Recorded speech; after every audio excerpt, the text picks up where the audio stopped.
Welcome to Hood Champion Boxing and Sports. Now listen, like and subscribe if you enjoy the content. Leave that donation for that fried rice and chicken wings. Boom! The Saudi secret society is in full effect. I've been telling y'all for years that there's so much more that goes on with boxing than you would ever know. But now, people are starting to understand that old Hood Champion isn't just a crazy retired guy. Now let me pull this up. Let me go here. Close that. Let's go window capture. Let's go here. Let's go here. Let's go here. Boom. Now let's take a look at what's going on, people. Now, in case you didn't know, Bakole and Dubois is still on, but Joseph Parker is no longer facing Daniel Dubois. That's right. What you're seeing is an updated poster. Joseph Parker is facing Martin Bakole. Let me tell y'all something. Daniel Kinahan, his name is written all over everything that has been going on with Riyadh season and boxing in Saudi Arabia. You can just see here last minute with these changes, with these fighters who are getting sick, that there's something more to what meets the eye. And I do believe those key decision makers behind the scenes and those people involved with the secret society are doing what they want. Now, you may say, oh, damn, Hood, you with the conspiracy theories, you're saying they're out there. Somebody is one thing to be drinking the water, or maybe somebody out there playing in the sand.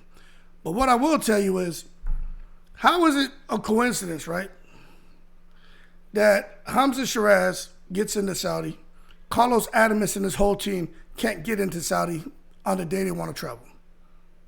How is it Shakur Stevenson over there in Saudi chilling, but then the damn team of Schofield and them come over in the country, all of a sudden now, first time ever, they can't make weight.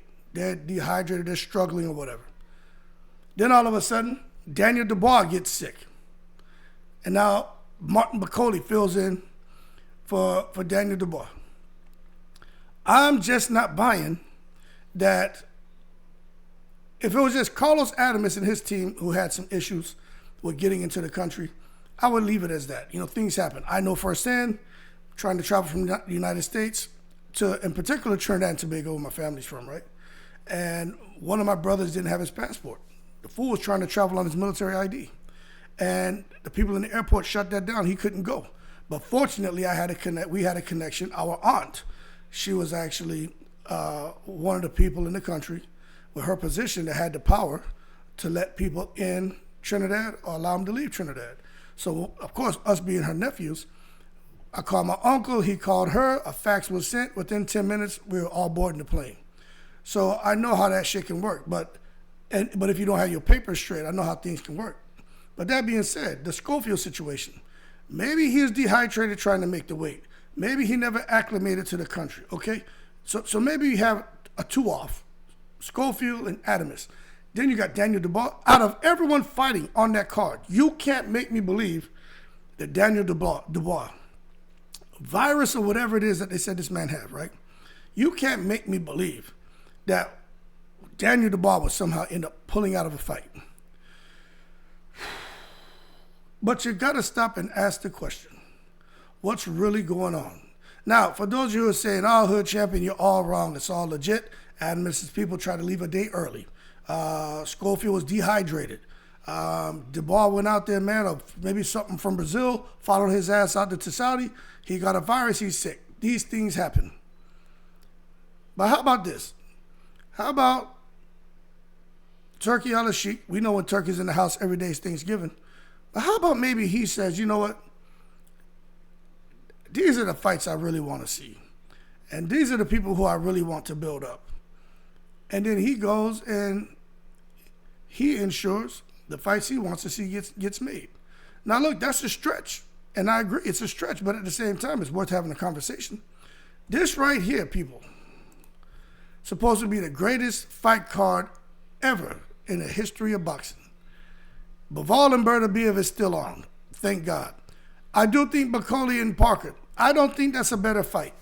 But that's a damn good replacement for Parker. I'll tell you that. But the thing is this.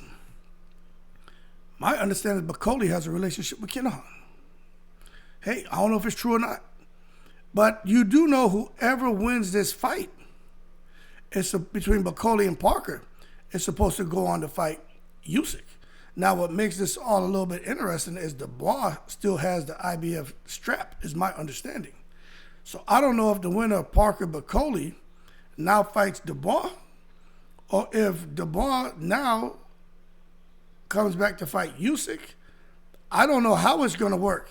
But what I'm going to tell you is you sit back and watch how this plays out, and you're probably going to end up shaking your head. And let's not forget, Turki Al-Sheikh, again, the man had health issues. Seems like he's got beyond some of his fears. But at the end of the day, he still doesn't know if he's coming or going. So I wouldn't be surprised if Turki Al-Sheikh is making sure, because he's putting the money up, the fights he wants to see, those fights are happening. Now, again, remember, we just have conversations on this channel. No one claims to have a crystal ball. We're just talking. But that's what I think could really be at the crux of all of this jostling of fighters and the fight schedule. Now, so Bakole and Parker is on. Does Bakole beat Parker? It depends on if he's in shape. You know what I'm saying? This man, Bakole, is coming right out of Africa. He was out there chilling, training, maybe in shape. But hey, he said, hey, look, I don't need to train. I'm in shape already. I can beat Joseph Parker. But if Bakole is not in shape, he's going to lose. Look, I get it. George Foreman was a bad man. But George Foreman was in there getting his ass broken up by Tommy Morrison. Okay? George Foreman getting his ass, busted up by Evander Holyfield. And Bakole can come in there and just be in decent shape and probably hold his own, because the word on the street is Bakole is the sparring champion. But a locked-in Joseph Parker against an out-of-shape Martin Bakole, I just don't think that goes well. But if Bakole can get in there and come in last minute and beat Joseph Parker, then the real boogeyman in boxing really is Martin Bakole.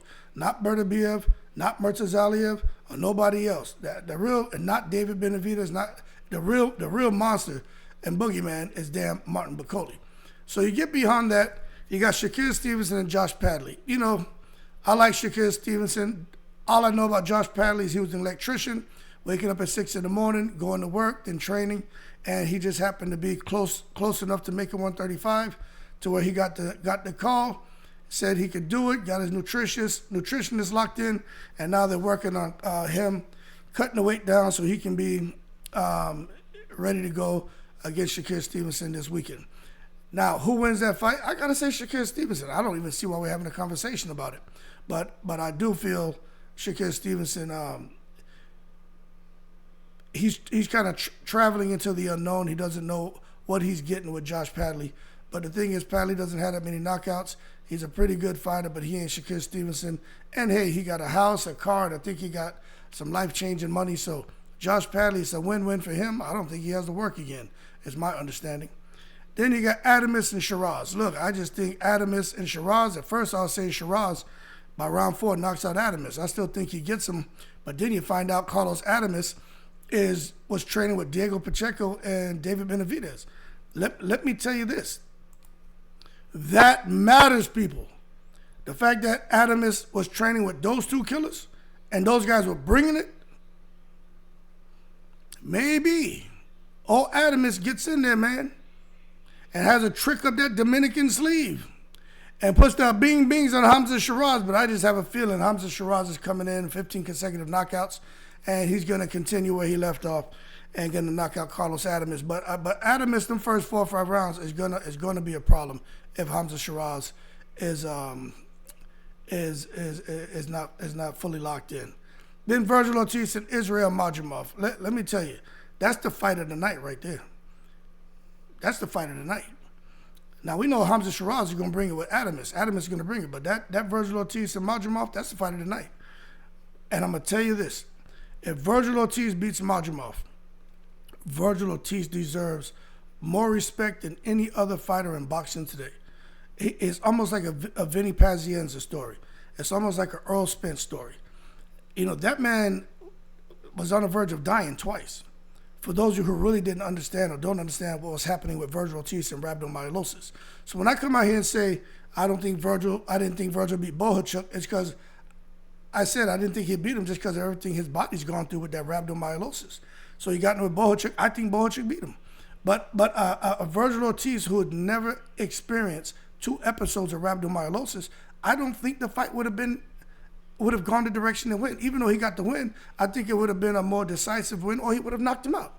But Virgil Ortiz, look, he's lost a step. Whether you want to agree or not, I don't care that he's at 154 now. He's lost a step. When he goes up against Marjamov, the fact that he's lost a step, if he beats Marjamov, even though they sparred before, that shit doesn't mean nothing. If he beats him, then that's amazing. Okay. I guess we won't worry about that phone call, right? But that being said, I just don't think he will.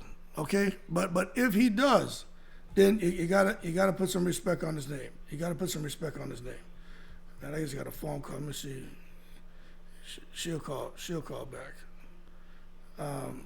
But anyway, I just think Marjamov gets him.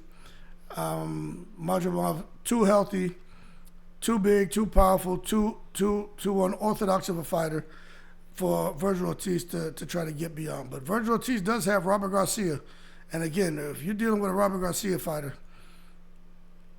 it's hard for me to pick against Robert Garcia. I just don't think Virgil Ortiz can step to Marjamov the way he needs to in order to get the victory. I think Marjamov is going to hit him with a looping over the hand shot, catches him in the top of the head, and is going to throw off the equilibrium of Virgil Ortiz, and Marjamov's going to get a knockout victory.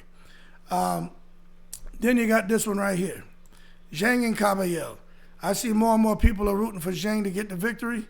I hope he does too. Secret Society's in full effect because Ajit Caballero, this man's risen out of obscurity and has managed to really put himself in an outstanding position. It's like when Deontay Wilder fell off, it's like all these other heavyweights started bubbling up. And I know Ajit Caballero had fought a few years ago. I think it was Derek Chisora, put the bing-bings on him. But the bottom line is a lot of us here in the States didn't really know who he was. But again, he was out here doing a lot of sparring with heavyweight champions, and he has a reputation.